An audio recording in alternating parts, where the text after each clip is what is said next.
Hello，大家好，我哋仲有1分鐘活動就開始啦，敬請大家就座。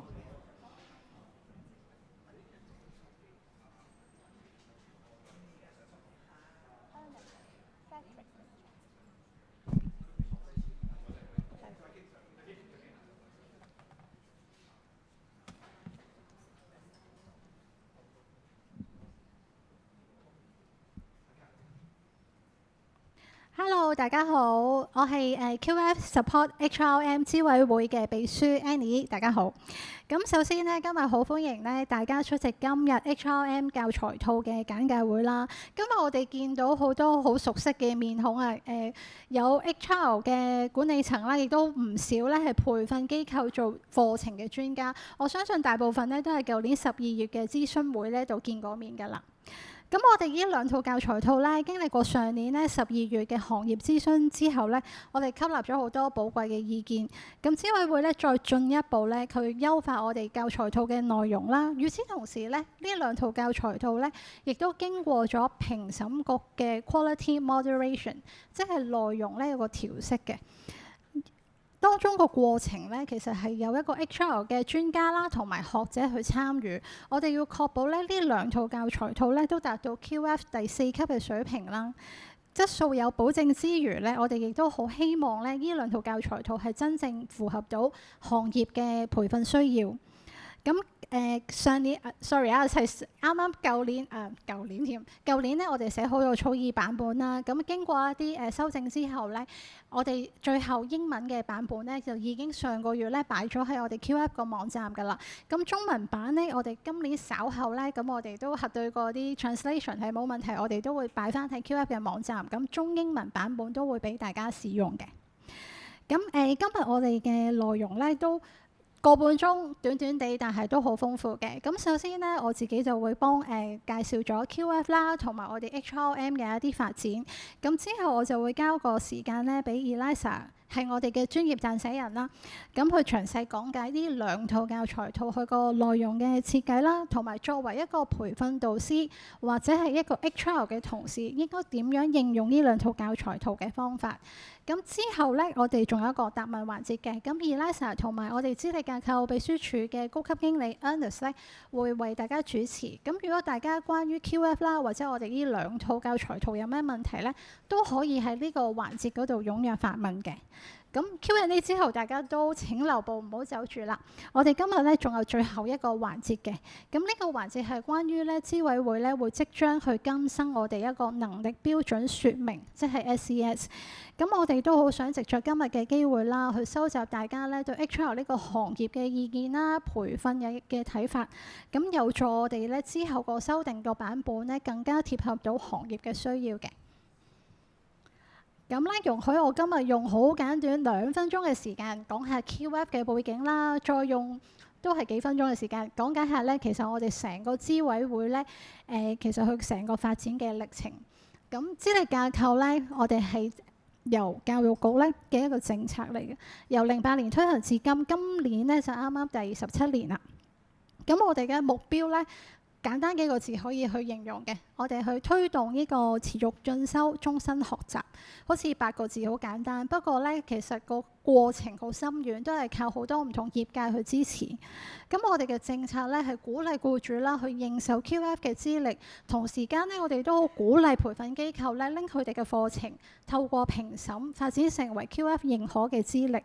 咁我哋亦都咧一直好相信，如果 HR 嘅同事咧，你哋去認受 QF 呢個 concept， 同埋咧去應用 QF 嘅工具咧，喺成個推行嚟講，我哋會事半功倍嘅。所以其實一直教育局都好重視咧 HR 喺 QF 嗰方面嘅發展。咁另外我哋講到資委會啦，咁資委會就14年成立嘅，我哋當中有20多位 member， 今日都有好幾位咧都有出席我哋嘅簡介會。其實呢20多位嘅 member 咧都係嚟自咧唔同嘅背景啦，唔同嘅行業，但係佢哋有個共通點，都係一個好資深嘅 HR 人士，有 HR 嘅代表，亦都有政府代表，亦都有專業團體嘅朋友喺入邊嘅。咁我哋招委會成立咗之後咧，第一個工作咧，其實係做啲咩咧？就係同業界發展呢個能力標準説明，英文咧就簡稱 SES 嘅。咁呢本究竟係咩東西咧？其實呢本我哋成日開會咧都會講笑，呢本係真係本天書嚟嘅，集合咗好多人嘅智慧同經驗喺入邊。咁我哋呢本SES 咧，其實係列載咗 HR 嘅工作嘅內容。究竟個 HR 嗰個工作，我哋要識啲咩，做到啲咩，同埋點先算達標咧？係我哋係寫得好清楚。咁我哋會用一個咧能力單元呢一個模式去表達出嚟嘅。英文咧又走咗啲好多英文嘅 terms 就係 Unit of Competency， 簡稱就係 UOC 啦。好似而家呢個 UOC 為例啦，咁其實佢將呢一個上面嘅名稱其實係一個工作一個 task 嚟嘅。究竟佢需要做到一啲，佢有一啲咩知識，佢成個流程，甚至乎做嘅時候有冇一啲佢需要嘅專業態度啦，同埋最重要係點先去做得到。咁而每一個 UOC 咧入邊，我哋都有個 QF 嘅level 啦，有個級別，其實就反映緊咧佢呢一個工作嗰個複雜嘅程度。而 QF 嘅學分咧，其實係反映緊如果呢一個工作由我唔識學到識，我所需要用幾多嘅時間。咁其實我哋發展呢個 SES 咧，佢入邊咧就有好多個能力單元嘅，咁我哋就按7大個嘅職系啦。HR 我諗你哋 HR 嘅同事就好熟悉啦，好多7個 function 去分咗佢嘅歸類，總共有209個嘅。咁我哋發展咧 SES 咧，其實最主要嘅目的咧係想培訓機構同埋一啲企業咧去參考咧，攞嚟做一啲QF 認可啦或者能力為本嘅課程嘅。咁我哋做完個 SES 之後咧，我哋就去到21年咧，就推出咗咧 HRM 嘅職業資歷階梯，咁英文就簡稱 VQP 啦。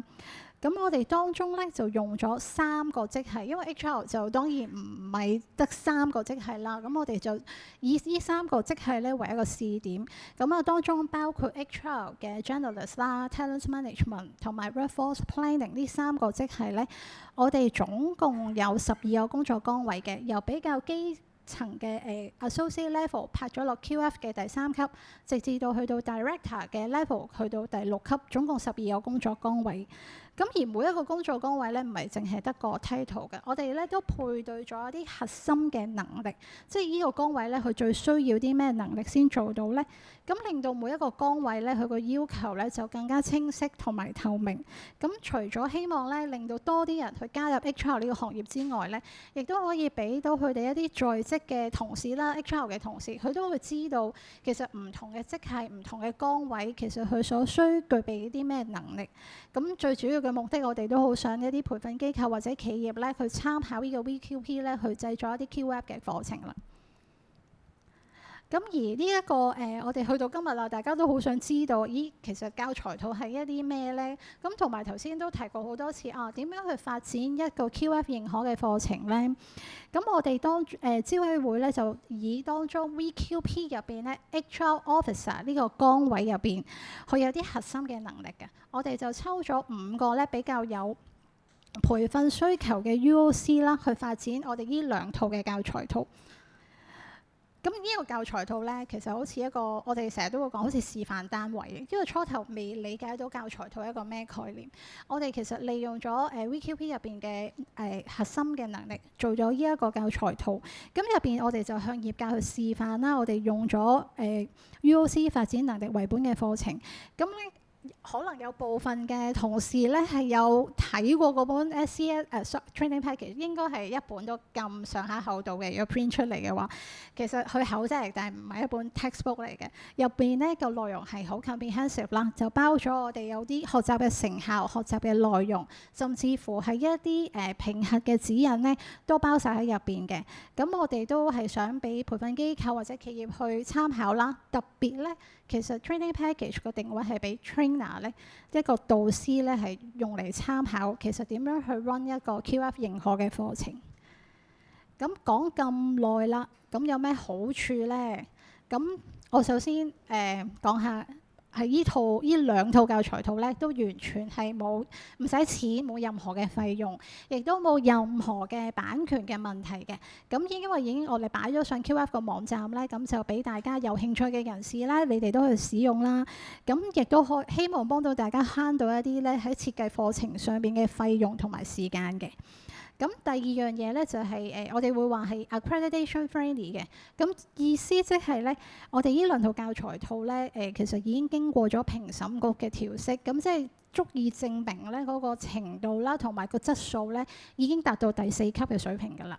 如果係有啲培訓機構或者企業真係攞住呢個教材套去發展QF 嘅課程咧，喺成個 facilitation accreditation 嘅過程咧，係會減散咗啲時間啦，有啲可能文件上有啲變節咗嘅安排啦。咁同樣咧，如果你哋去發展一個能力為本嘅課程咧，喺評審嘅費用咧，亦都有唔同程度嘅資助嘅，咁可以留意翻PowerPoint 上高嘅資助啦。咁要再者啦，真係去拎去評審局做完評審，又真係開到班之後咧，我哋仲有一個咧課程發展基金，咁就每個課程係有3萬蚊嘅。咁如果在於培訓機構啦，我諗大家都係最關心，我哋點樣吸引到多啲在職嘅人士報讀咧？咁我諗 CEF 都一定係其中一個誘因啦。咁而家喺 CEF 嘅政策入邊咧，咁所有嘅CEF 認可嘅課程，亦都係 QF 認可嘅，咁所以呢一個亦都可以幫到大家其中一個誘因啦。咁真係去到最後啦，有一個好大嘅特色都好想同大家 share， 因為教材套就內容好 comprehensive， 我就留翻俾 Eliza 去講解。但係我哋經歷咗年幾嘅製作時間咧，其實成本呢兩套嘅教材套雖然有翻咁上下嘅厚度，但係佢哋咧其實係一個理論咧同埋實用性係好兼容嘅，因為我哋好講緊係一個好緊要嘅字係 balance， 因為我哋成個委員會有學者，亦都有好多業界嘅人士。當製作嘅時候，我哋又要諗要就住一個 HR officer 第4級嘅程度，佢應該要擁有啲咩技能咧？其實每一次我哋都討論好多，去 fine tune 好多個內容，就翻晒呢一啲嘅角度嘅。咁我哋亦都我哋個專業陣聲人都好好啦，喺好開頭已經咧去走訪咗唔同嘅公司啦，同好多唔同 HR 咧都有個 focus group， 其實已經廣納咗好多 HR 喺唔同行業咧，佢哋好實際嘅操作嘅情況。咁而呢啲實際操作嘅情況咧，佢哋亦都擺咗喺佢哋入邊呢啲learning activities 度，作為一個例子咧去説明，如果唔同行業點樣處理唔同嘅情況咧，因為即係唔同規模嘅公司，唔同行業都處理唔同，咁佢哋就反映咗喺一啲咧教育學上高嘅材料度嘅。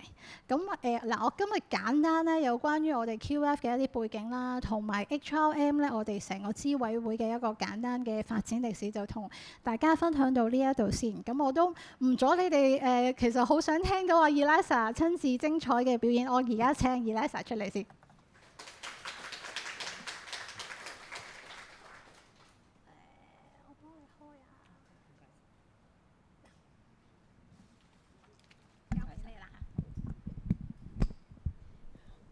各位好，唔係好精彩嘅啫，係最緊要實用，最緊要係講下個教材套嘅內容。咁咧就我介紹下我自己先啦，我叫做 Eliza， 我姓陳嘅，咁係 LRT 嘅其中一個同事啦，咁我就負責同埋我個 partner 一齊咧就寫好咗呢兩套教材套嘅。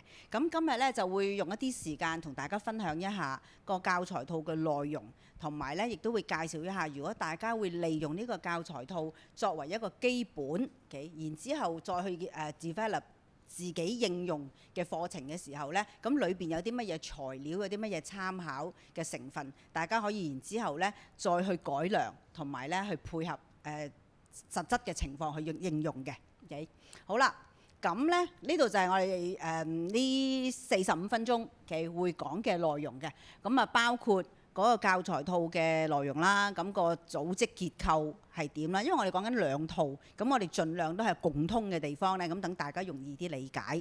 咁同埋咧內容主要就3部分。首先就係俾個 trainer 或者係個 program development 嘅人用啦，咁所以嗰個就係我哋叫做 trainer guide。幾咁就然之後分別就裏邊講內容啦。然之後咧，亦都會簡單咧俾大家睇一睇咧，係俾 learner 嘅。咁我哋training 有時所謂學員啦 participants 啦，咁我哋都會準備咗一份咧係俾佢哋嘅。仲有第三樣咧，就係我哋亦都準備咗 PowerPoint 嘅。如果做 training 嗰陣時候，你會需要用 PowerPoint，我哋都有擺咗喺度啦，亦都整咗啦，好 handy 嘅。咁你啱用嘅就拎嚟用啦，想改又可以改嘅。咁啊概括咧，大概就係咁樣樣。咁內容咧，我哋都寫咗啦，我哋講咗內容啦 ，assessment 啦，咁逐樣我哋會講下。好，咁呢個咧就係嗰個 scope 嘅。咁我哋兩套。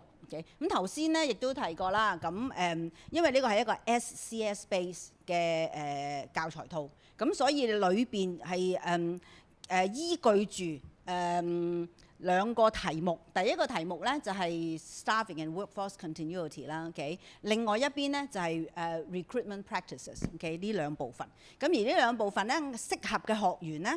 都係level 3，即係 SCS 啦QF 嘅level 3或者係第3級或者第4級嘅學員用嘅。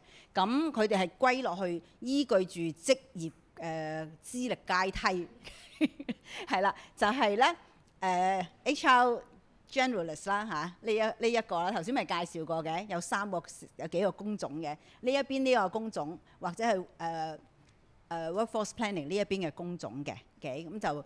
當然喺實質嘅工作度，每一間機構嘅結構都唔同嚇，即係大概咧就係咁樣樣。咁而每一個教材套咧，裏邊都係講緊3個 UOC 嘅 Unit of Competencies， 即係 competencies 啦，簡單。咁咧每一個 competencies 咧都有一個曲嘅，咁大家可以睇翻究竟係配對邊一個 competencies 嘅咧咁。咁每一個UOC 咧都有。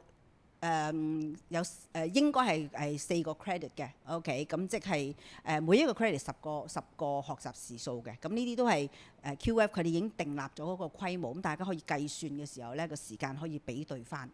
嗱，咁呢兩套教材套咧，其中一個 UOC 咧係共通嘅，即係話呢一個 UOC 咧兩個教材套都適合啱用嘅。當然我哋寫嘅時候裏邊會有一啲調節。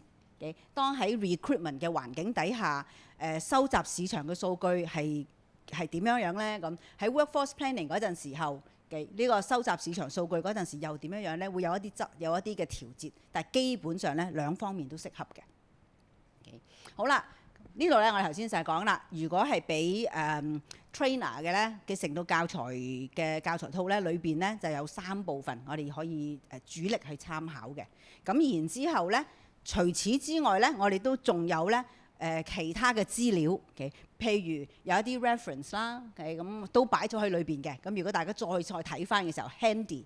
另外咧，亦都有其他啲 links， 啲 links 咧就係會簡單啲嘅。咁亦都啲學員都會有用，甚至乎啲 links 可能係啲 YouTube 嘅。咁因為唔會好長啊，俾本書佢睇。我哋希望簡單10分鐘、15分鐘咁，希望亦都佢哋除咗喺班房之外，仲可以再睇多啲嘅。我哋同佢揀埋啦，呢啲都啱用嘅，咁佢可以睇到啦。好嗱，先講咧就係嗰個 trainer guide，即係嗰個做 development 或者就係做 delivery trainer 會需要用嘅。咁嗱，裏邊咧，我哋首先就有一個 table， 因為我哋話呢個係 SCS base 啊嘛，係咪？咁 SCS 咧，本來就已經建立咗咧，係有一啲好細緻嘅地方，其個 learning outcome， 亦都係 performance requirement， 咁就係打橫呢一行，橫嘅呢一行。咁我哋咧就會將嗰個教材套嘅內容，主要嘅 key points， 呢個類似精簡咗嘅 table of content 配對翻，咁大家就會睇到。內容點樣配對翻 SCS 嘅要求，咁就會睇到相關嘅。咁所以每一個教材套裏邊嘅每一個 UOC 嘅內容咧，都係會咁樣列咗嘅。咁嗱，呢度咧我有個clip 啦，意思即係話其實呢一版咧就係教材套裏邊 clip 出嚟嘅，真實就會喺教材套裏邊見到嘅呢一個 table 嚟嘅。好啦。跟住啦，我哋亦都會包含咧，裏邊有一個提議嘅 training 嘅方法。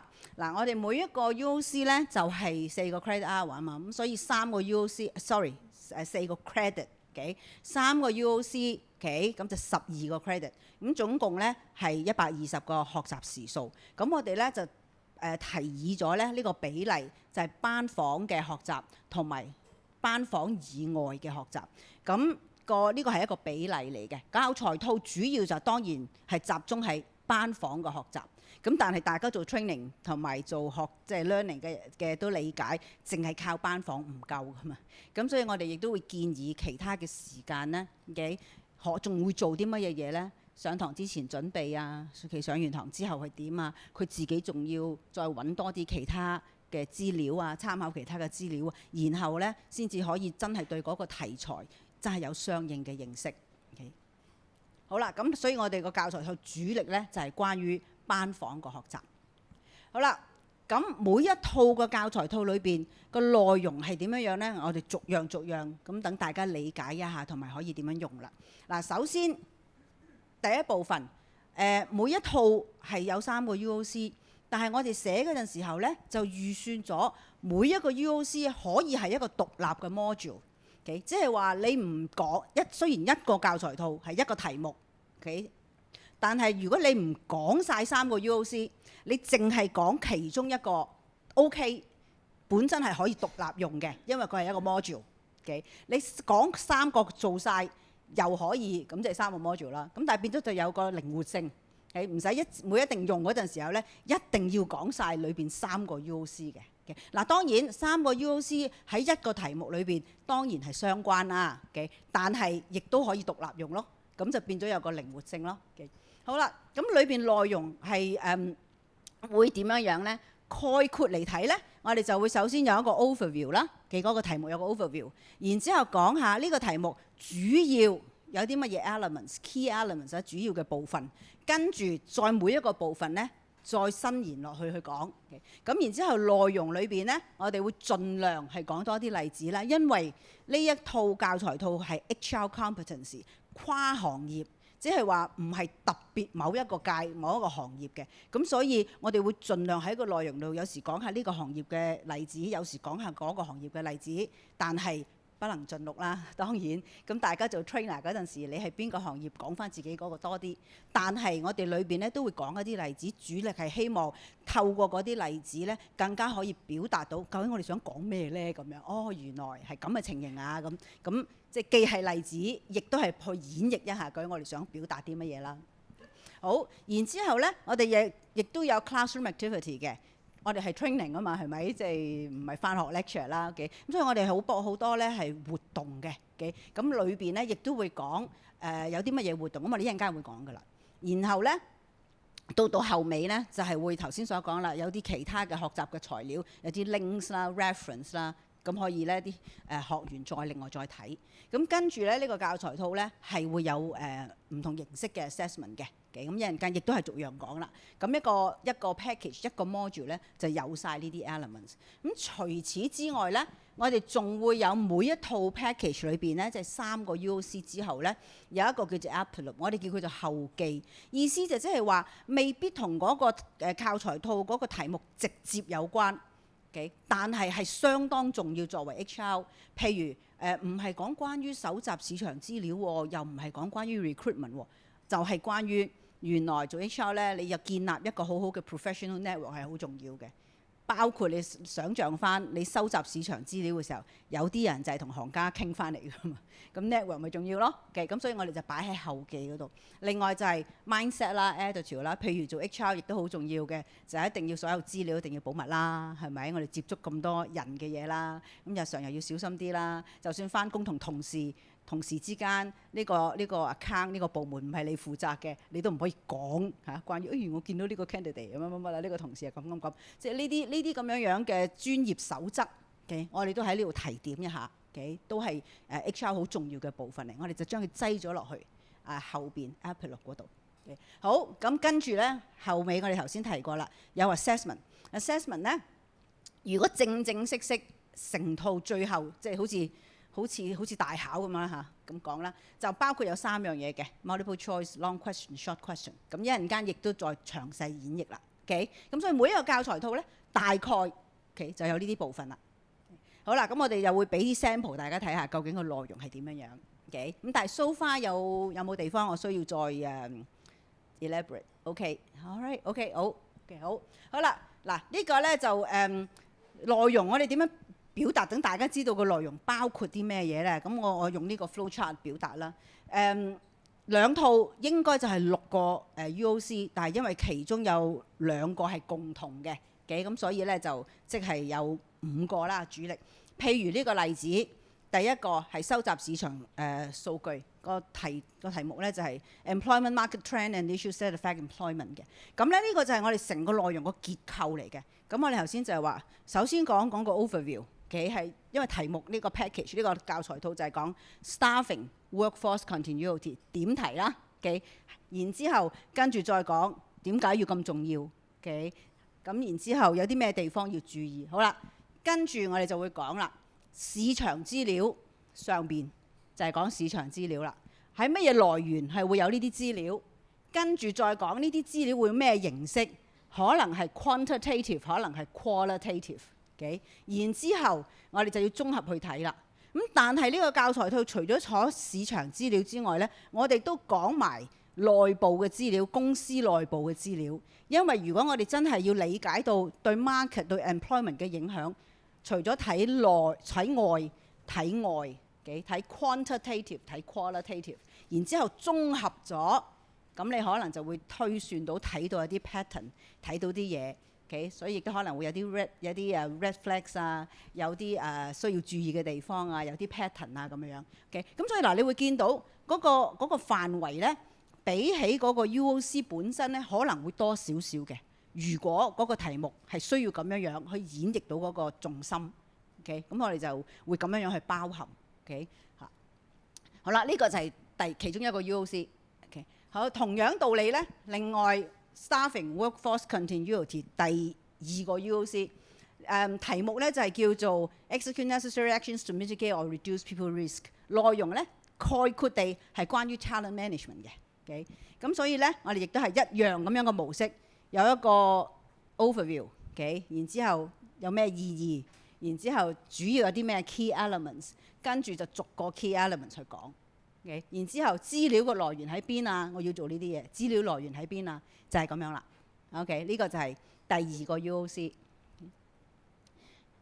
第3個 UOC 個結構咧差不多嘅，咁所以方便大家去理解，都係一樣。今次呢套咧就係講Business Continuity Plan BCP 或者有啲叫 COB 啦，咁樣。咁咧一樣有一個概括性嘅 overview， 有咩意義？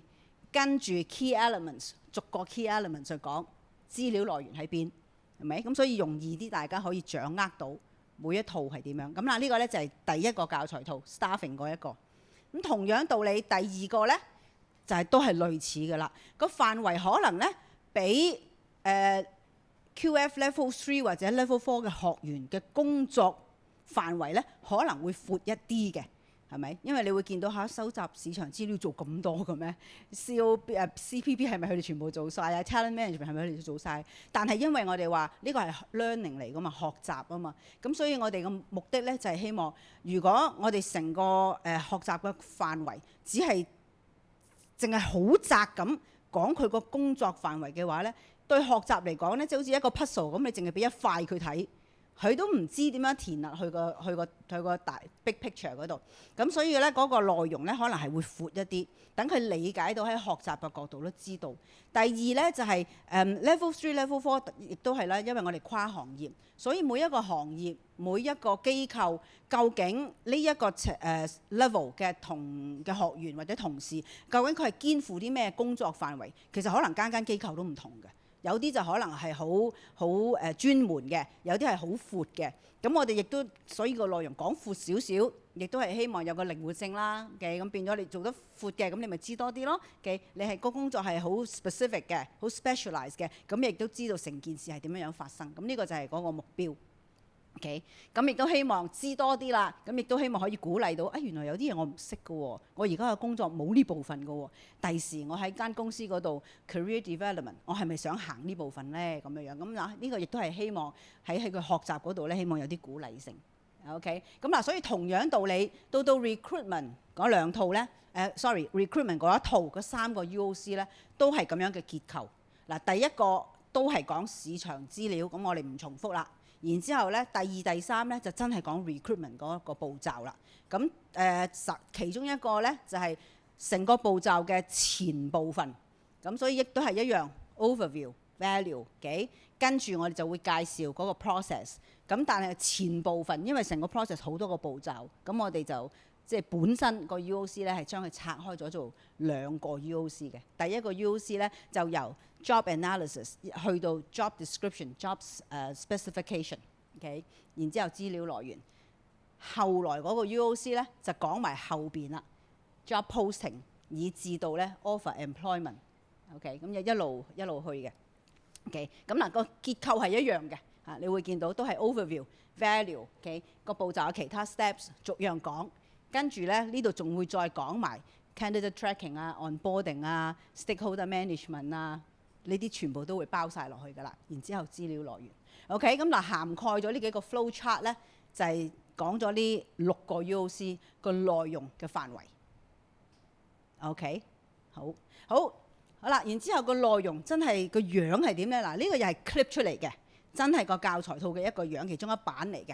OK， 咁呢一個咧就係市場資料嘅部分，我哋 clip 出嚟。咁盡可能適合嘅話咧，我哋會用 point form、bullet form， 咁大家容易睇。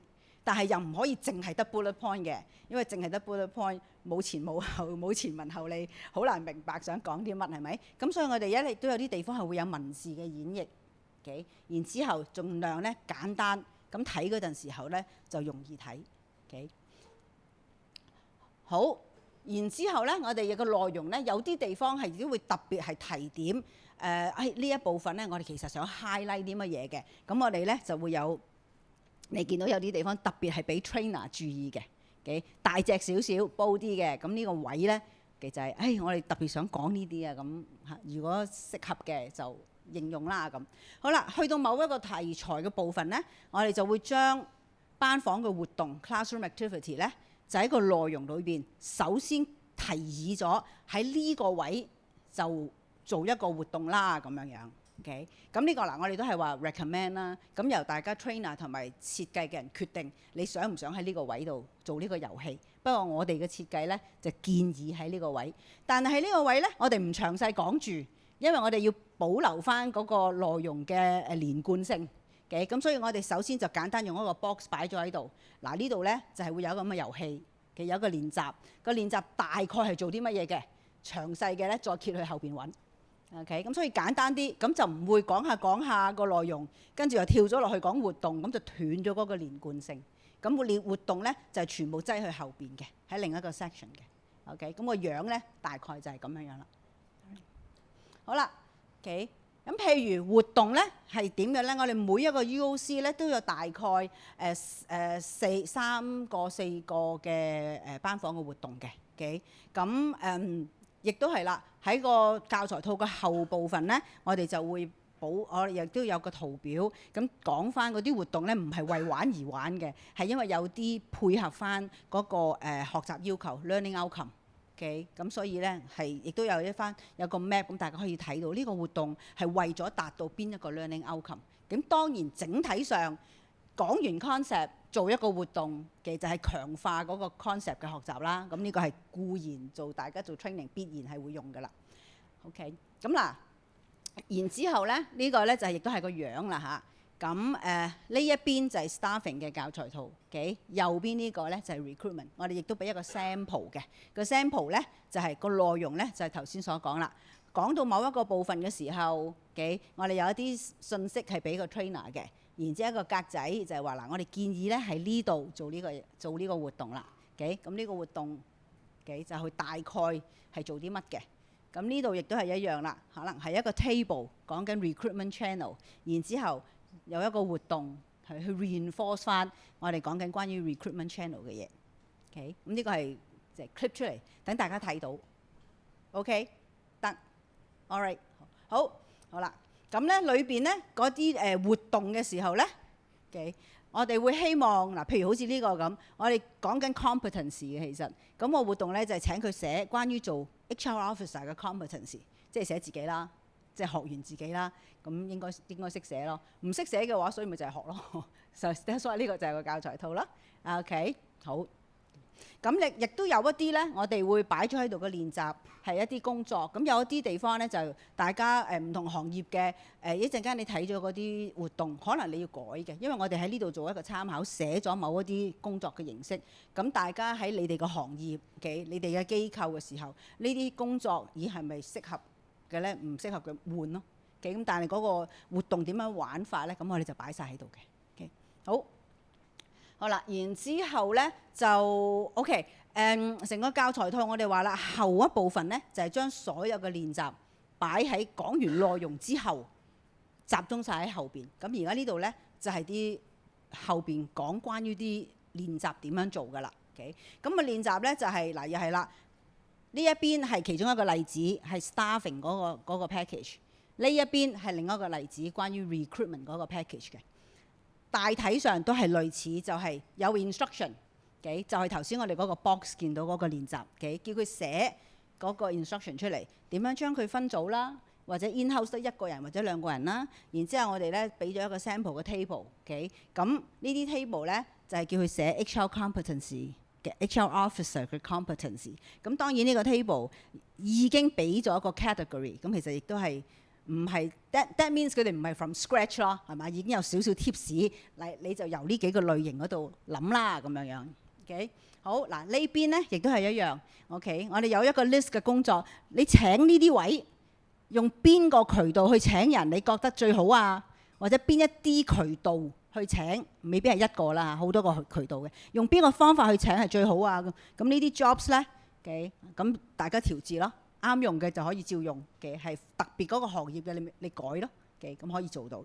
咁好啦，擺咗呢啲練習喺度咧，當然做完個練習之後做 training 有 debriefing 嘅，咁所以咧我哋都擺咗啲參考嘅 so-called quote and unquote 答案嘅，唔係答案啦，即係如果佢要點樣回應咧，咁就我哋亦都擺咗喺度。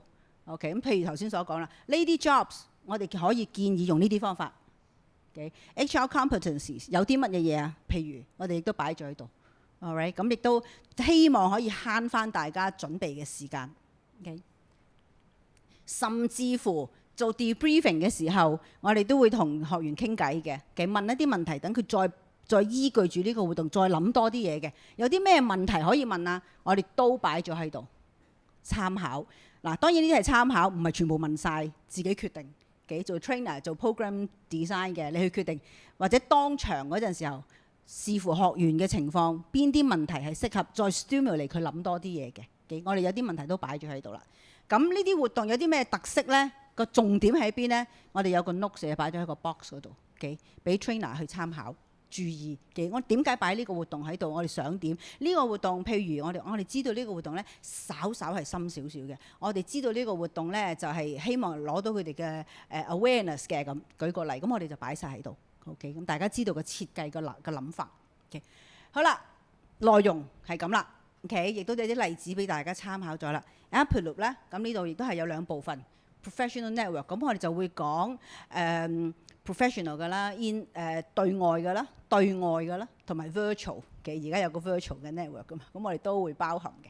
mindset 頭先有睇過啦嚇，工作嘅態度啊，點樣 open mind 啊，要保持confidential 嘅資料啊。open mind 嘅意思就係你做 recruitment， 你唔係請你最中意嗰個人。OK， 有陣時你見到一個 candidate， 未必係你覺得最舒服嘅，但係佢真係樣樣啱晒嘅，咁符合到公司嘅要求嘅。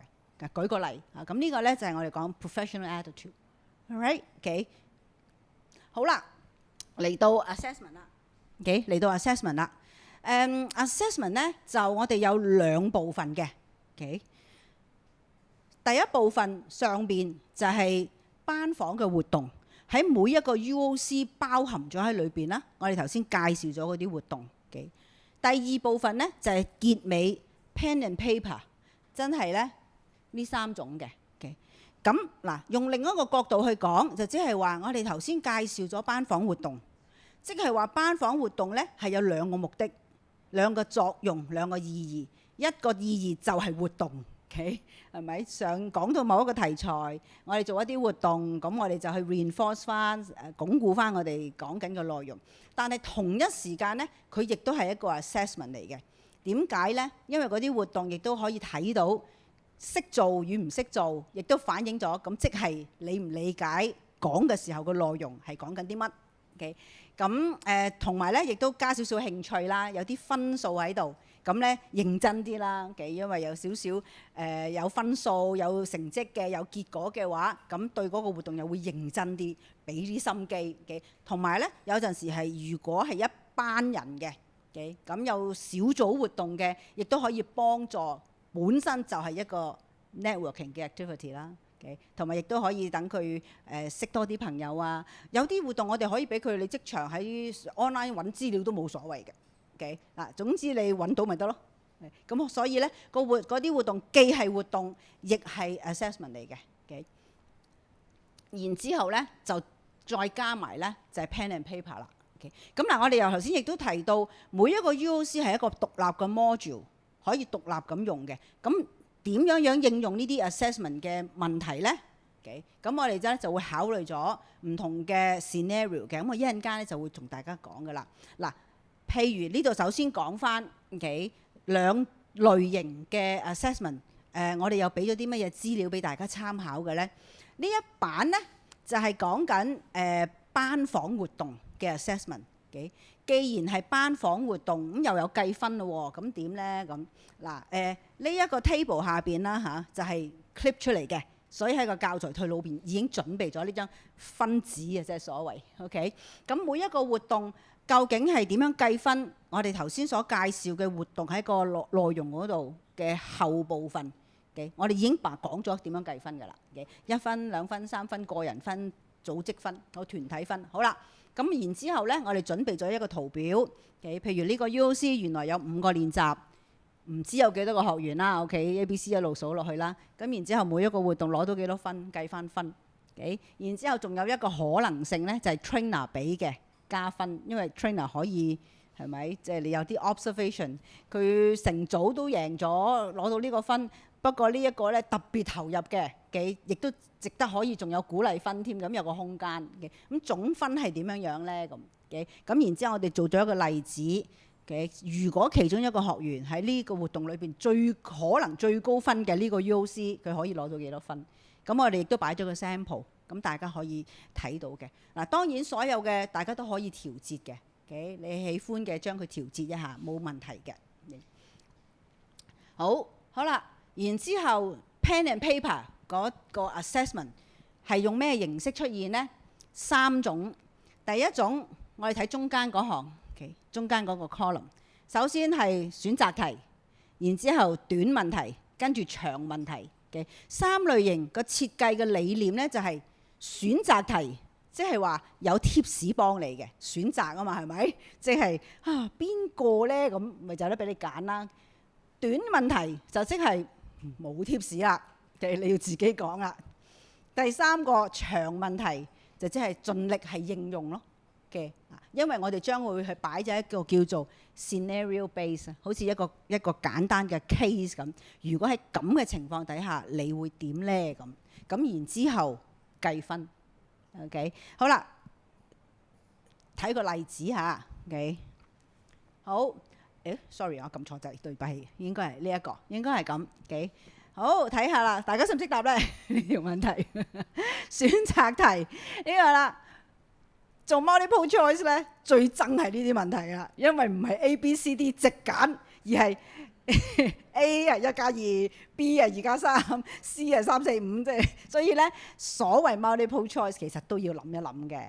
OK 嚇，就唔係即係就咁一睇就知道嘅，會諗一諗嘅。呢條問題就係問啦，邊度係一啲市場資料嘅來源？OK，咁然之後有4個選擇，咁當然就有係，有啲係唔係噶啦。OK，咁呢啲好 typical 啦，係咪 all of the above 咁樣樣啦？即係真係要諗一諗嘅。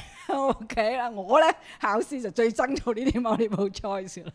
All right， 但係咧就真係要思考一下，要準備嘅。All right， 咁咧。O 唔 OK 啊？大家諗到呢條答案 OK，咁啊，想像一下啦。咁但係呢個咧就係話個設計咧就係都叫做係有 tips 啦，係咪俾你揀喎？OK，咁所以咧就係幫一幫手嘅。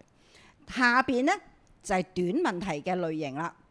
我哋咧就會擺咗喺一個好短嘅 scenario 嘅情況底下嘅。你而家咧就老闆要你做呢啲嘢嘅，咁你咧就要咁做啦。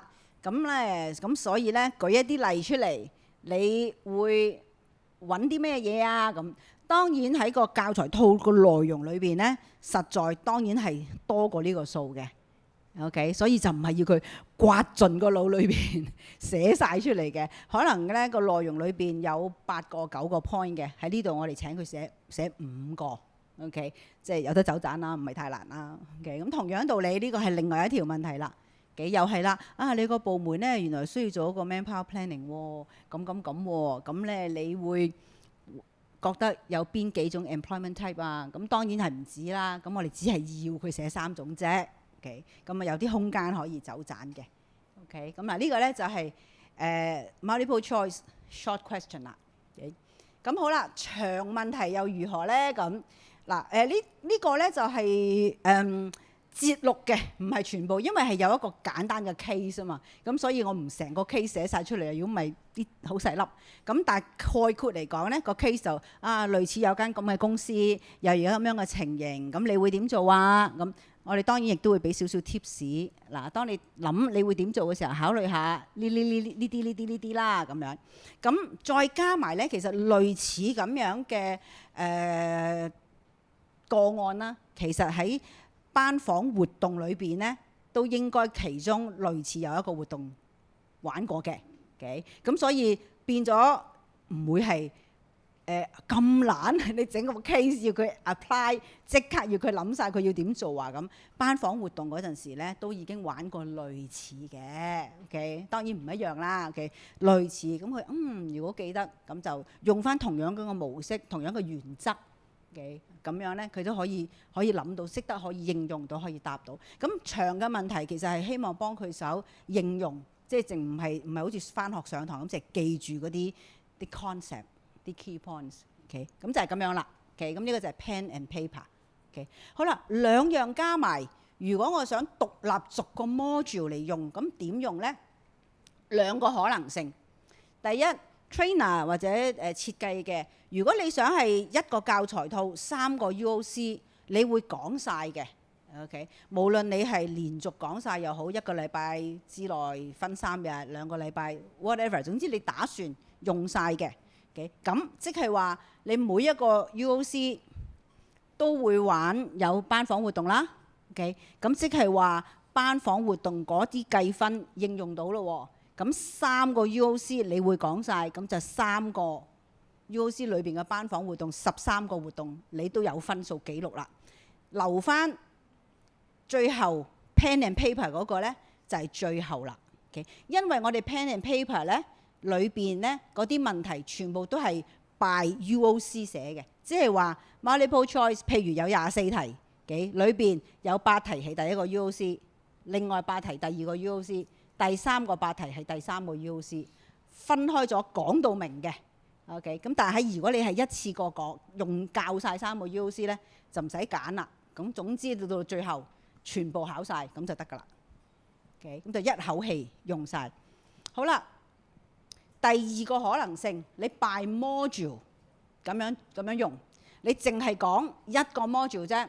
第2、第3個咧可能會隔好耐嘅，隔耐啲嘅時間嘅。OK， 咁所以咧你就唔想留翻最後啦。OK， 你想獨立。咁首先我當你今次會講呢個 UOC， 呢個 UOC 其實就係收集市場數據嗰個 UOC。咁你玩你教嗰個 UOC， 咁嗰個 UOC 裏邊咧有5個班房活動，咁你就有5個活動嘅分，5個活動嘅 assessment。好啦，跟住然之後嗰個 UOC 嘅結尾咧，你就已經嚟一次考試。嘅咁所以你考試嗰陣時咧，就淨係喺我哋嗰個 overall assessment 裏邊抽關於呢個 UOC 有關嘅選擇題嘅短問題嘅長問題，淨係抽嗰部分出嚟，咁咧就可以獨立。就淨係教嗰個 UOC 同埋淨係做呢個嘅考試啦，得唔得啊？我講得清唔清楚啊 ？OK 嚇 ，OK。咁所以同樣道理咧，如此類推，你下一次再做第二個 UOC 又係咁樣用咯。OK， 所以每一次你都可以掹有關嘅部分出嚟，所以先至嗰個設計咧，你係隨時可以逐個 module， 無論係內容、活動、考試，即係 assessment 都可以掹出嚟用嘅。OK， 得 ，all right，OK， 好啦。然之後咧計分，OK， 咁我哋有詳細嘅計分嘅，咁但係概括嚟講咧，喺呢度可以話俾大家聽咧，就係班房嘅活動同埋 pen and paper 咧，大概係40-60個比例嘅，即係始終係 pen and paper 咧個比重係多啲嘅。OK， 咁然之後咧，既然有 assessment， 咁大概都要知道考成點啦，因為都要除咗我哋知之外，亦都係俾學員知啊，等佢哋知道自己究竟個情況係點樣樣。咁所以我哋都有個準則，佢攞到幾多分，代表咧佢達到乜嘢程度、咩水準。OK， 咁亦都喺教材套裏邊咧已經寫晒出嚟㗎啦。OK，all right，OK， 好。然之後時間。咁每一個UOC 咧大概係幾多個鐘啊？12個小時應該係12小時嘅，每一個 UOC 嘅教學班房時間係大概12個鐘頭嘅。OK， 好啦，咁咧啲時間係點樣運用咧？個教材套裏邊咧亦有呢個參考嘅。OK， 咁嗱呢個參考你見到咧嗰啲時間咧。係一大個窗咁樣出，同我哋做 training session plan 有少少唔同。training session plan 係好細緻噶嘛，咁但係因為呢度咧，我哋成個教材套只係做一個基礎 ，OK？ 點樣用嘅時間都係留待翻各位真係 trainer。你真係要喺個班房度 base on 你個班房有幾多人啊？大家係邊位去教，自己去調節，我哋留翻個空間。咁所以呢度咧個時間比較大同埋長咧，純粹係去反映嗰個比例同埋個比重啫。OK， 咁到大家自己去借助呢個參考去設計，再寫翻你自己個人應用嘅 training session plan 嗰陣時候咧，先寫得細微啲。OK， 咁所以呢度你會睇到，原來呢度咧係短短地，OK， 好似就係一個 overview， 真係 introduction 咧。咦？呢度唔係喎，我又做好耐嘅喎，咁所以咧裏邊都係好仔細喎，咁所以就係我哋參考睇到嗰個比例同埋個比重。OK， 咁所以呢度我哋都話大家係可以調節嘅，OK， 依據個需求調節，呢個係純粹一個參考。OK， 好啦。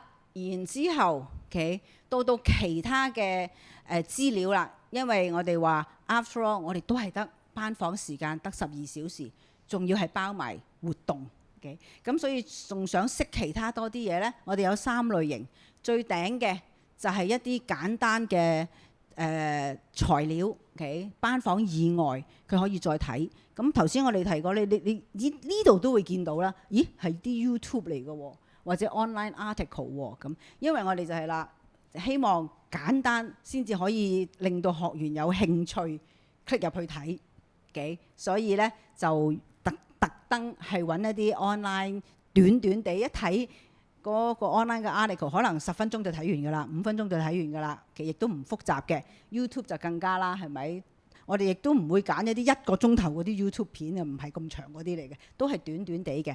希望可以有興趣。另外個內容嗰度咧，亦都會牽涉到有好多其他嘅機構嘅網頁，我哋亦都 make it handy 啦。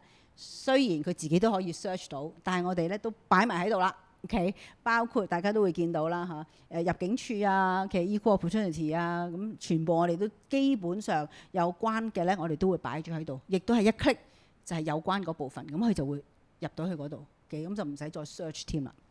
當然第3最尾咧。就 reference 啦真係 reference 啦，咁trainer 有用啦，學員亦都有用嘅，可能咧就會有啲長啲嘅啦，包括可能係書 ，OK 或者係啲 article 啦，OK， 咁所以上邊有長嘅，有簡單嘅，有短嘅 ，OK， 咁所以咧就再為做參考 ，OK， 嗱咁當然所有呢啲資料咧應用嗰陣時都係真係要 update 嘅。所有嘢你只一擺咗出嚟，尤其是 online 嘅係咪？隨時下一次到真係用嗰時，有機會已經 outdate 咗都唔定啊！啲 rules and guidelines 可能變咗都唔定㗎啦。OK， 418都有改啦，係咪？咁所以咧，我哋真係要睇住，你真係會需要 update，咁我哋就自己要執。好啦，呢個就係關於教材套。OK， 咁 trainer 咧，我哋亦都準備咗 PowerPoint。咁我哋唔會逐版講晒，唔需要俾個樣大家睇一睇。啲 PowerPoint 咧，我哋都有心機做嘅，即係話唔係就咁將嗰啲內容用文字成扎攏晒上去，咁就叫做一個 PowerPoint。Alright， 我哋都盡量有啲心思諗一諗。第一，顏色啦 ，OK， 我哋 buy 咧就係顏色 colourful 啲咧，係會上堂有心機啲，同埋影響嘅學習嘅刺激嘅思維嘅。OK， 咁所以呢度咧其中2版。咁我哋都希望擺啲顏色特別啲嘅地方。咁啊呢個就係練習咯。其中一個練習嗰陣時候嘅 instruction， 簡單嘅 instruction， 我哋都已經擺咗喺度啦。所以呢個係 sample 俾大家睇一睇。PowerPoint 就係咁嘅。如果有啲 model 嘅話咧，我都會將佢擺咗喺咁樣嘅圖畫嘅 diagram 裏邊。就唔係將佢用就咁 bullet points 咁樣 list 咗出嚟嘅。咁啊，希望有啲色彩啦，同埋有啲圖畫本身咧，其實有機會都已經溝通到嗰個概念嘅。好啦，另外啦就係呢啲就係我哋即係有幾張嘅 PowerPoint 等大家參考嘅。當然亦都係啦，參考嘅啫，大家自己 trainer 有自己嘅風格嘅，咁啊隨便當然你會喜歡隨便改用翻自己嘅方式。OK， 咁呢個咧就係 PowerPoint。好啦 ，Learner Guide 簡單講下啦。OK， 咁咧內容大體上主力關於個題材嘅內容咧，同 Trainer Guide 咧 key points 會喺翻度嘅，但係佢哋會簡單啲。OK， 因為如一模一樣嘅話，唔使上堂啦，拎住本書自己睇咪得咯。OK， 咁係咪？所以我哋係會簡單啲，但係因為我哋亦都鼓勵佢自己要即係溫習啦，所謂 so call 係咪？上完堂之後要睇，上堂之前亦都揭下有咩要問，所以 key points 一定要保留翻嘅，但係會比 trainer 嗰一份簡單嘅。Alright， 好，然之後咧多咗特別嘅咧就係呢個叫做 learning plan。OK， 咁我哋咧就會建議佢上堂之前有啲咩嘢要做。OK， 上堂嗰陣，OK， 譬如包括你要投入啲活動啊，參與啲discussion 啊，咁樣啦。然之後上完堂之後，咁又點咧 ？ongoing 嘅，咁呢度有一個咁樣嘅 learning plan 係俾學員做參考。Okay， 希望鼓勵到佢，唔係淨係班房嗰陣時嘅班房之外，亦都包括埋返緊工嘅時候咧，可能你都要同 manager 傾一傾，有冇機會可以運用到啊？教材套裏邊亦都有提一個 point， 就係請 trainer， 亦都要remind 學員返咗工嘅時候咧，將你學咗嘅嘢同老闆傾下。OK， 咁希望佢繼續有啲 coaching 啊。OK， 咁應用咧亦都可以幫助學習，大家都知㗎啦，做 training 嘅。Okay， 好 ，all right， 咁嗱呢度頭先所講啦，就係個內容。OK， 咁我哋就係話同 trainer 嗰個咧 key point 睇返到嘅，但係會簡單啲。Alright， okay。好，咁咧亦都會有包括所有班房活動啲練習，okay， 都係有翻個 table，等佢要做嗰陣時咧就可以直接睇到啦。咁但係當然我哋唔會詳細講點樣計分啦。咁呢啲就喺 trainer 嗰度先至有嘅，learner 學員嗰度咧就簡單啲啦。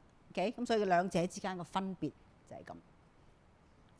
OK， 好，咁大概咧，我哋就介紹咗啦。我哋呢兩個教材套主要嗰個內容。OK， 咁所以咧就遲啲喺網頁嗰度咧，大家會總共見到2個教材套，每一個教材套咧都會有3份材料。咁2個教材套咧就有呢度乘2就6啦，但係中英文嘅版本即係有12份材料俾大家參考嘅。哇，好豐富啦！OK， 好，大概就係咁樣啦。All right， 好多謝大家嘅時間。咁啊，多謝晒 Eliza 頭先嘅分享，我都請大家留步嘅。咁而家我哋去到 Q&A 嘅環節，咁我哋請埋 Ernest 一齊出嚟主持啦。咁如果你哋大家有問題就舉手示意，我哋會有工作人員喺側邊嗰度遞咪嘅。如果未有任何問題，唔緊要嘅，未諗到，我哋都希望大家留步，因為我哋仲有最後一個環節呢。其實我哋嗰本 SCS 個修訂版呢，好需要收集大家嘅意見嘅。咁而家我哋都交個時間俾 Eliza 同阿 Ernest。好，咁多位好，我係 Ernest，即係架構秘書處嗰邊嘅。咁正話都聽咗好耐啦，咁啊單向接收咗好多資訊啦，而家留待時間俾大家啦。不過我都 recap 下先嘅嗱，因為我都知道咧，今日咧在座咧好 diversify 嘅，我哋啲參與者有培訓機構嘅人，有公司企業嘅人，專業團體嘅都有嘅。咁我相信咧，我哋今日就係正話咧，阿 Annie 喺開頭嘅時候咧，都辛苦佢啦，用咗可能10分8分鐘咧，就將職業架構特別係 HRM 過去10幾年做嘅嘢咧，喺個10分鐘裏邊濃縮咗。點解我哋走到今日會做個教材套？咁啊，希望大家都掌握咗呢段歷史先，因為呢段歷史係有用嘅。因為我哋一陣間去到下一個環節咧，係好需要大家留步俾一啲 input 我哋嘅。咁去到正話 Eliza 仲犀利，用咗45分鐘，將幾百頁嘅內容咧，就同大家即係手畫咗一次。咁我希望咧，大家就話，其實我哋講即係介紹咗咁多，其實結論只係想一個字嘅啫，好簡單概括咗，就係想大家用，係用個用字啫。無論你係培訓機構好、專業團體好、公司企業好，大家都可以用呢套教材套嘅。培訓機構好簡單啦，攞嚟做一個 QF 嘅課程，攞去評審局做評審，呢個係我哋最歡迎嘅。你覺得攞嚟用話評審啊，要啲時間，要啲費用啊，唔好啦。雖然我哋有資助有 subsidy， 唔好啦，就攞嚟參考都好。正話我都同開始前都同一啲企業嘅代表 HR 啦，佢話佢公司都想攞嚟用，都非常歡迎，因為所有嘢都係免費嘅，政府嘢嚟嘅，大家攞去用。所以我哋無論我哋講幾多內容，結論只係一個字，用，係啦，所有嘢都係免費嘅。嗱，咁我即係話一個開場白，希望可以 recap 到啦，希望拋磚引玉啦。大家有冇啲咩提問先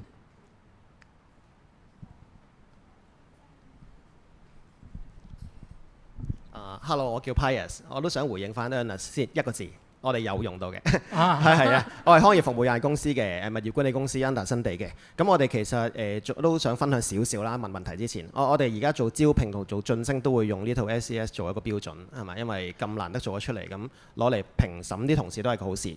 而我本身都係一個學會嘅副主席，我係培訓專業學會嘅。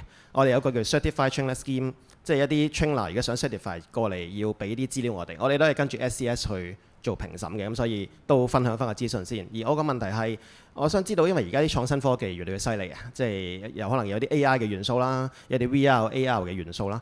未來唔知道呢一個 SCS 同埋 VQP 咧嚟緊會修改同埋調整啊嘛，唔知道會唔會加入呢啲元素咧？係呢個嘅問題。Thank you。好，咁啊，多謝阿 Pius 係咪？係啦，咁啊，首先多謝你嘅提問先，咁亦都多謝康業啊嘛，康業係 QF 嘅擁躉嚟嘅嚇，無論喺 HR 嘅行業啦，我哋另一個行業就係property management 啦、security 啊等等啦，其實康業都係一路都係好支持 QF 嘅，咁就用我哋好多唔同嘅 QF 嘅元素喺佢自己公司企業裏邊嘅人才培訓，甚至無同一啲其他嘅院校咧，會有一啲嘅銜接啊咁樣樣，即係話讀完佢嘅內部培訓咧，係可以促進咗佢嘅同事去繼續進修嘅。咁首先多謝康業先，咁答翻阿 Pius 嘅問題先，亦都好心水清啊，亦都因為可能係你係我哋嘅擁躉啦。咁因為 QF 咧，其實正話考大家先，記唔記得阿 Andy 講我哋呢一套能力標準説明幾時寫㗎？大概都一段時間咯，都幾年前啦，疫情前嘅。係啦，過去幾年，在座都知道好多 HR 嘅朋友啊，多唔多變化 HR 都多啦，係咪啊？正話有提到可能有創新科技咩 AI 啊，又提到 ESG 啊，又提到有啲咩啊？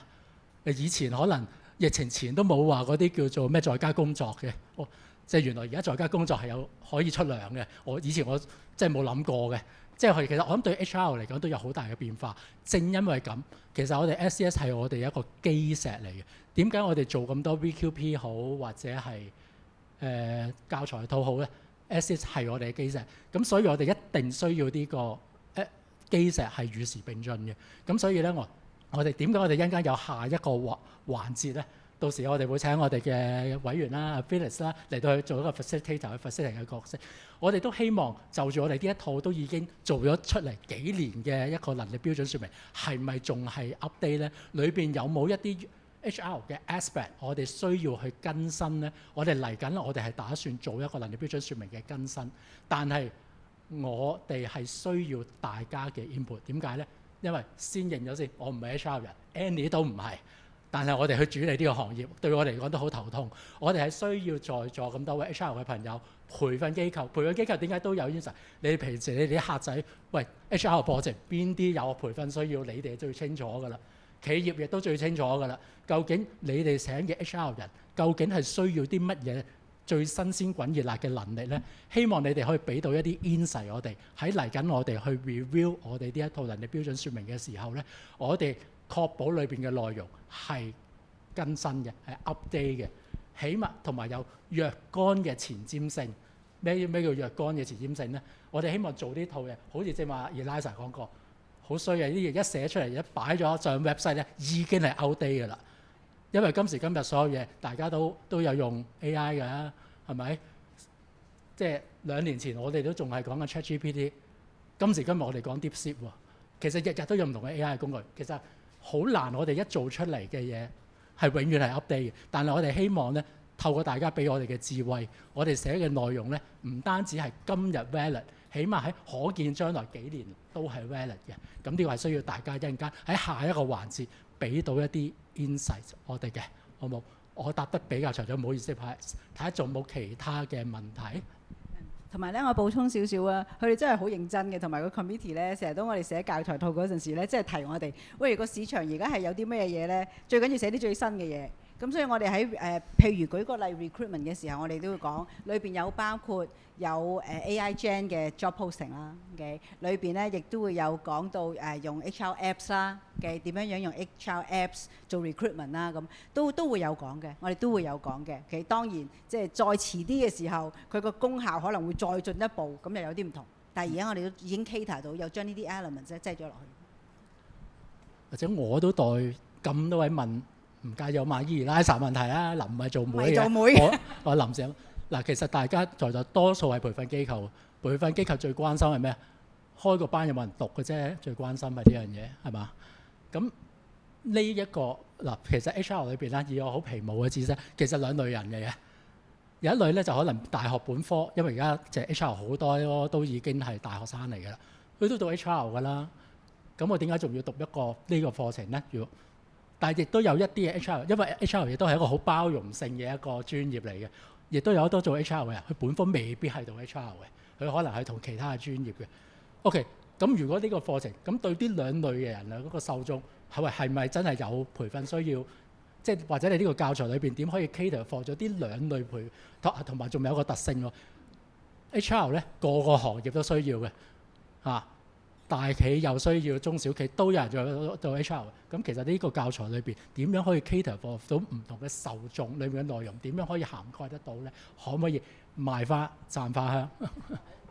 咁咧第一咧就係我哋去寫呢個時候咧，我本身自己係一個 HR 人啦。咁再加埋咧 committee 咧俾咗好多意見我哋，全部都係行家啦 HR 嘅從業員。再加埋我哋做嗰陣時跨行業啊嘛，係咪？我自己冇可能做晒咁多個行業，所以我哋都參考咗，揾咗好多人，無論係電話問、面對面問、focus group 各種形式去問下佢哋，攞例子啦、攞資料啦。你請人啊？你請 sales 嗰時點請㗎？請 retail 又點請啊？我係喺請 office 請 IT 人，呢啲可能唔同嘅方法。都係唔同嘅行業用唔同嘅方法，咁可能喺個內容裏邊，我哋盡量豐富，或者就係透過例子，甚至乎透過練習去反映到出嚟。雖然我哋頭先話不能盡錄，但係盡可能可以有幾多就講幾多。咁然之後意見啦，我哋寫完出嚟，我哋都有俾 committee 佢哋去睇翻，所以全部都係從業員 HR 嘅從業員嚟嘅。咁佢哋都會俾翻我哋，俾翻意見我哋。再加埋我哋頭先就係話啦，如果你而家做緊呢一個嘅工作，嗰個內容係用從業員嗰個角度去睇，就唔係你拎住一本教科書講緊嗰個理念、嗰個概念，而係我哋真係講你做呢個角色，你去執行。雖然我哋頭先話啦，喺唔同嘅機構，level 3、level 4嘅學員，究竟你嘅職責範圍係幾大，可能唔一樣嘅。咁但係唔緊要。咁我哋喺個 training 嘅 workshop 裏邊，我哋頭先提過，我哋都會闊少少。咁可能你即時嘅工作內容已經係以從業員個角度去寫，咁你就知道會點做啦。另外就係從career development 嘅角度，亦都係話啦，嗱我 so happen 我個角色我嘅職責呢就係做呢樣啫。咦，原來個教材套裏邊所講嘅嘢呢，仲有 B、C、D、E、F 喎。咁可能我就話，我喺呢間公司度做嘢，我喺呢度學嘢嘅時候，我就希望我可唔可以第時學做埋呢部分啊？我可唔可以第時做嗰部分啊？同埋我哋做 HR 呢，都知道啦，我哋都希望我哋嘅同事呢有個自發性。有好多時自發性呢，就係話，如果佢唔明白前文後理呢，有陣時佢好難自發嘅。因為佢都唔知下一步係點，佢又唔知前一步係點嘅。譬如 talent management 咁，佢冇份參與嘅。咁我唔知你哋匿埋喺 conference room 嗰度做乜嘢，你淨係叫我 generate 啲 report。哦，原來我上完呢個堂，呢個堂係真係原來話俾我聽 HR 我啲老闆係做乜嘢嘅時候，咁佢交一樣工作俾我做嗰陣時，我想像到個前文後理，我理解到個前文後理嘅時候呢，可能係會幫到我嘅自發性。因為呢個內容個教材套唔係講個 concept 啊 HR 有啲乜嘢嘢，真係以做嘢執行呢份工作作為一個從業員個角度去睇咯。咁呢個係比較實際啦，我哋希望係。係啦，即係我哋呢份呢，雖然我哋係教育局，但係我哋唔係做一份教學文件出嚟嘅，呢份係實戰嘅，係啦。咁同埋正話阿Elisa嘅補充呢，就係話最緊要有 training need 嘅，因為其實我哋講緊成套個主題係乜嘢？recruitment 啊嘛，如果你喺間公司總要請人㗎，總要有人識得去請人㗎，同埋而家度度都話要搶人㗎嘛，點樣有效去請人？所以係有 training。第二呢個另外一個 topic 係叫做 workforce staffing and continuity。無論你嘅公司，特別而家香港經濟嚇都可能會經歷一啲挑戰，有好大嘅挑戰。無論你間公司係 upscale 嘅。downscale 嘅，你都喺個 workforce planning 度，你都要做一啲嘢嘅。HR 都係一啲需要去裝備自己嘅一啲嘅嘢嘅。咁所以我哋咧會覺得呢一個題材咧歷久常新嘅，所以我哋就取材呢兩個嚟做一個 training package。好啦，咁我諗我哋嘅有冇其他問題？冇啊，千祈一定要留步，因為下一個環節咧都係今日嘅主菜。咁我哋請咁但係我 before pass 個咪俾我Felix師姐。在座其實有好多我哋嘅委員嘅，咁喺其實呢一套教材套裏邊咧，委員啦、LRT 啦，都做咗好多功夫。容許我借大家少少嘅掌聲，俾啲我哋嘅委員。其實係都多謝你哋，係啦，多謝你哋。好啦，咁我將個時間交翻俾阿 Annie。好啊，唔該晒先。咁我都唔阻大家時間啦，我請咗 Felix 出嚟先啦。其實 Felix 係我哋一路寫教材套都其中一個委員啦。而家嚟緊 SCS 我哋再更新嘅時候呢，就係我哋嘅副召集人，佢可以交個台俾你啦。多謝晒。好啊，大家好啊，我唔知大家喺其他場有冇見過面咁？如果冇嘅，今日第一次同大家見面，咁大家好啊。咁呢就係我係 Felix 啦，我係即係又做過 HR， 又依家係做緊老師啦喺大學。咁咧就其實咧，或者我呢個環節其實係攞你哋嘅字，即係 give and take 啊嘛。你知我就take 咗好多啦。咁呢係 give 啊，即係睇下你哋有咩嘅意見。咁 before 我開始，我想問下大家，有邊個朋友你係真係會睇過入過去呢個網頁㗎 ？Hong Kong QF 嘅網頁㗎？有冇入過去嘅？有冇朋友入過去可唔可以舉手啊？有好 OK， 即係證明咧好多冇舉手，即係呢個一個好 opportunity 啊！即係好多未入過去，咁就將來你哋會更加多啲，因為我其實我都有幫助係推廣呢個HAQF 嘅，因為其中一樣嘢，如果大家係 HR 嘅朋友嚟講咧，我成日喺唔同嘅場合都同大家 HR 朋友話：喂，你哋公司有冇用緊 competency base 啊？有冇朋友係用緊 competency base 㗎？你公司可唔可以舉一舉手啊？嗱，如果唔你有冇？如果你公司唔係用緊嘅話，咁咪結果非常好啦。因為正話 Annie 佢所講就話，其實佢嚇咗大家啫。喺本電話簿，其實依家唔係用電話簿㗎啦，電話簿就係我哋嘅年代講電話簿㗎。依家喺電腦入邊，你 click 入邊已經係有好多資料俾大家。咁而入邊佢就係提及到一個 term 叫做咩啊？叫 UOC 啊 ，Unit of Competence 啊。呢個就係我哋如果你機構要建構一個 competency base 嘅 model 嘅時候咧，咁呢個係個好好嘅工具嚟嘅。咁而一個嘅UOC 咧，已經涵蓋咗所有 HR 要做嘅嘢。如果淨係有留意到 Andy 所講咧，佢其實佢講咗唔同嘅 function， 由最低嘅級別去到最高 director 呢個級別，其實已經講咗喺呢個係HR 入邊包含咗入邊嘅嘢。咁呢個每一個水平咧都有晒啲 competence 喺度嘅。咁所以如果你未用嘅話咧，我真係建議你哋係用，同埋你哋真係好容易係將佢 cut and paste 啊。咁就喺你公司已經用咗作為 HR 呢個職能嘅一個嘅用法咯。所以同埋喺HKQF 都有成20幾個行業係咪？可能有啲嘅工種係喺你公司有，譬如好似 logistics 啊。係 retail 啊，都係有。咁變咗你呢個對於 HR 嚟講係你建構呢個competency based model 係好好用嘅。呢個第一樣嘢就話你哋可以 take out from 呢個website 入邊嘅資料，其實係好好用嘅。呢個第一。第二就話呢個嘅譬如今次同大家推廣呢兩個嘅 module 咧，其實就係一個 junior 嘅 position 嚟㗎嘛。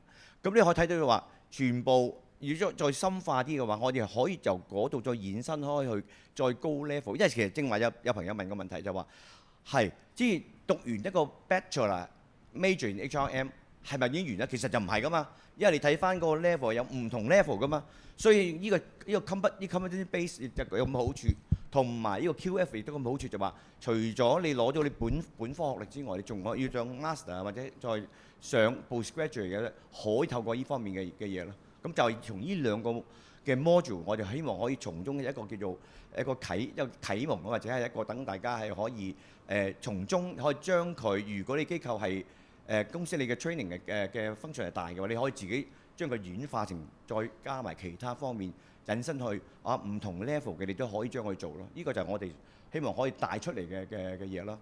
咁所以咧，你哋係剔咗兩樣嘢啦。咁希望就透過你哋嘅輔導公司，你哋譬如你資源啊，你又可以用得更加廣咧，因為始終正如一都講咗啦，我哋呢個係 for 所有嘅行業都適用嘅。咁可能喺你機構，可能零售啊，或者你喺唔同行業喺物流啊，因為有唔同行業嘅時候，你哋點樣應用呢個就好睇你哋。咁一個既然你而家咁好嘅嘢，你就可以用下啦。咁呢個就第一樣嘢，第二樣嘢就話，即係我哋正如阿 Andy 都講啦，我哋呢個committee 入邊都好多唔同嘅朋友係參與啦。咁但係我覺得唔夠嘅，始終 HR 日新月異嘅，大家都知啦。正話有朋友都講咗啦 ，AI 正就係呢個咁嘅情況之下咧，我哋要點樣去諗下究竟原來我哋 HR 呢一個sector 入邊或者呢個 profession 入邊，我哋點樣可以做得更加好嘅？咁除咗呢兩個之外，我哋仲有乜嘢我哋更加要去做咧？或者更加要去將佢嗰個層次或者嗰個優先次序提高啲咧，咁呢個我哋就希望喺今次呢一個譬如話環節入邊攞下大家嘅意見。咁所以跟住咧，我哋有啲問題，希望大家盡量可以參與多啲。咁變咗就你哋嘅參與咧，就對 HKQF 啊同埋在座你哋都有益處。因為如果我哋見到個跑率高嘅話咧，咁我哋就會做好啲係嘛？已經做多啲。有部分人士好快手咁樣。係啦，呢個非常好啦。呢個第一條問題就問。咁大家可以用係啦你嘅手機 scan 呢個 QR code 啦，兩邊 screen 都 OK 嘅。咁你係啦哋都可以揀翻啦。啱啊！呢俾我哋一個啟示就話：咦，嚟緊我哋有啲乜嘢，我哋可能會將佢個跑率提高啲咧，咁至出嚟。或者你哋過往啲咩嘅問題，譬如過去3年，你哋有啲咩嘅改變緊喺 HR 方面啊？譬如我哋就講咗幾個問題啦，你可以將佢可能唔淨止你可以用其他，你可以加落去嘅。大家可以盡量參與多啲，好冇？係嘛？有開到？聽到，但係應該聽到啊嘛，應該因為我把聲都夠大嘅。係啊，你把聲好大。OK，俾少少時間大家，你可以從你哋嘅實際嘅經驗喺過去3年，亦都機構發生緊或者做過啲乜嘢嘅改變喺HR啊職能 OK。俾多少少時間，10個人啫，你11個啫。係啦，有10位，可唔可以多啲朋友參與下？因為你哋嘅放心，完全係不記名嘅，唔使擔心漏咗啲名俾我哋。我哋都純粹想知道邊一個 function 轉變得比較多啦。咁我哋去修改嘅 SCS 嘅時候，我哋都要留意翻邊一個部分。上唔到網啊，因為會唔會一個地牢啊？咁如果真係上唔到，呢度有 free WiFi，睇下大家有冇連唔連到，因為部分人係 OK 嘅。但係如果即係今日都撈唔到唔緊要，我哋一間都稍後啦，完咗個活動，我哋再 send 翻呢個 survey 俾大家去填咯。OK， 其實好嘅，即係大家如果係譬如依家你係入唔到呢個QR code 冇問題，我哋往後都可以做到啦。但係起碼喺依個階段嚟講，我哋知道原來有起碼目前嚟講有2個大嘅題目，我哋係會知道啦。譬如喺過去3年嚟講，譬如話 OD， 我相信大家都係啦，尤其是依家個經濟係嘛，個經濟環境啊，令到機構我相信大部分機構都會重新審視下你個架構點樣啊，係嘛？咁OD 係其中一樣嘢啦，所以當然啦，係 OK。睇太遠啊 ，O 唔 OK 啊 ？OK 啊。其實好啦，咁睇翻大家嘅參與咧，就頭嗰3樣係好緊要啦。不過呢個純粹係一個我哋初步嘅啫，你往後都可以係翻去我哋嗰個網站去睇下嘅。目前我有見到有兩樣啊，即係都我諗相信都係一個問題啦，即係 workforce planning。依家我哋成日都講嘛，係嘛？我哋講咩？講 manpower planning，我哋講 smart sizing 啊，係嘛 ？smart sizing 又可以 down 可以 up 啊嘛。所以呢個大家都講 smart sizing 係一樣嘢。咁 talent management就點樣去 retain 咧？我諗相信大家都有呢樣嘢啦。咁我諗目前我哋第一樣嘢，我哋Annie 我哋依家就見到個 input 最大就係最多朋友就面對緊呢個問題咧。過去3年係咪？咁下一條啦，好唔好啊？多謝大家嘅參與啊！好啦，呢個第二條咧，第二條就係或者可唔可以描述下由1至2個 key changes 喺你嘅 function area 入邊啊？最 significant 嘅改變，呢啲文字咧，呢個就係咪？好簡單講就得㗎，或者 keyword 都可以嘅。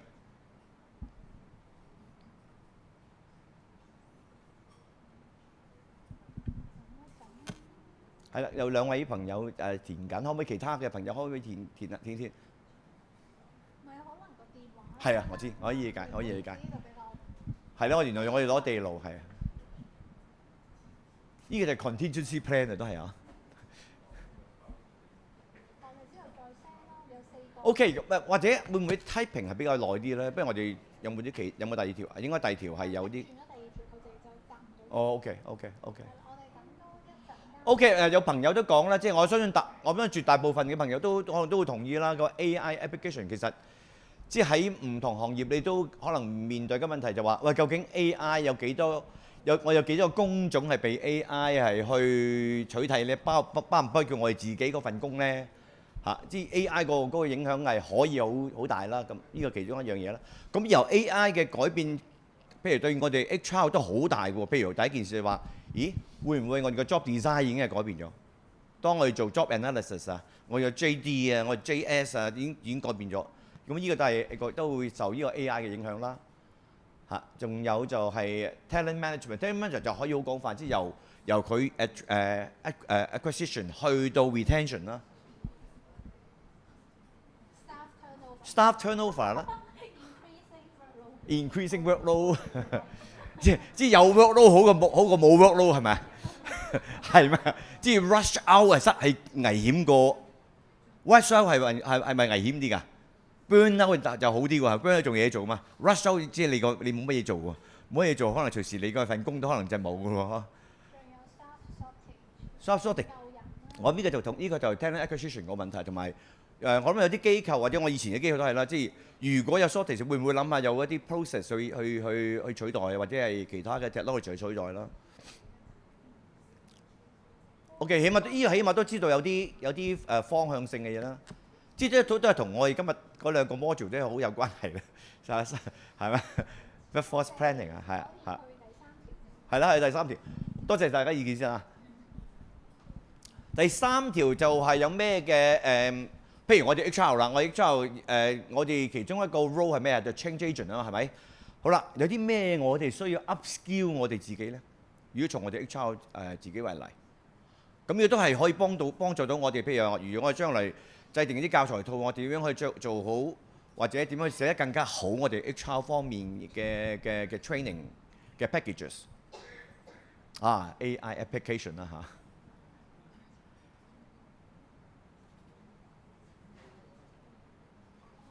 哇，好 hot 喎，都係啊，都係同 digital 有關係嘅嘢喎 ，AI 啊，digital HR transformation 啊。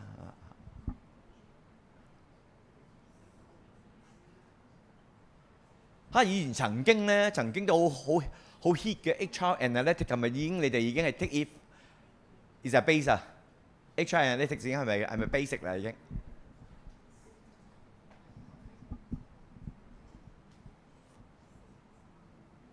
？OK，咁都好多朋友，你哋嘅 input 就係講 digital HR transformation，即係同第二個都有啲關係啦。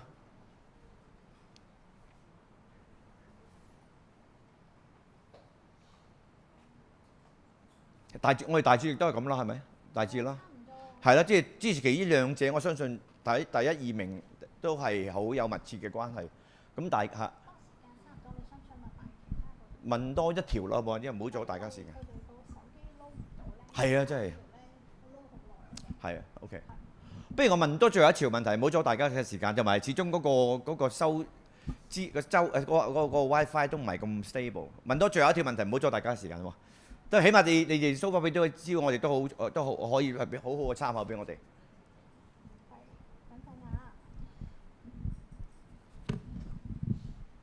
因為呢個 QR code 就要重新再 scan 過㗎，咁可能要等得耐少少。係啊，就係因為三條咁樣。咁樣啊 ？OK。但係大家嗰個手機可能都唔好意思嘅，可能收得有少少慢啊呢度。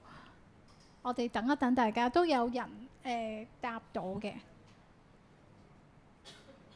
或者喺大家即係試圖去入呢個 QR code 嗰時，問下大家，譬如當都睇咗咁多條問題啦，有啲咩嘅 reflection 俾大家知？作為你嘅 HR 啊，翻到去啦，聽日啦翻到去啦，有啲乜嘢嘅 plan 你哋會去諗咧？我希望睇完呢個嘅結果或者嘅分享，希望你又提供多啲俾你哋。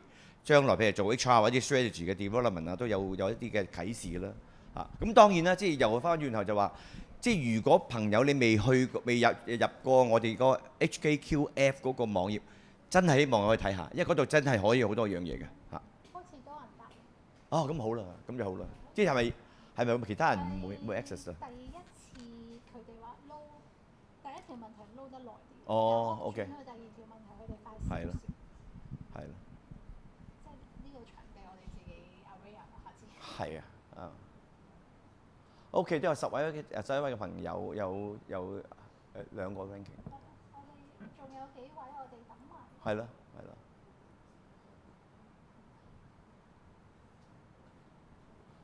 咁 first 都係 recruitment。呢個時間都差唔多。好，係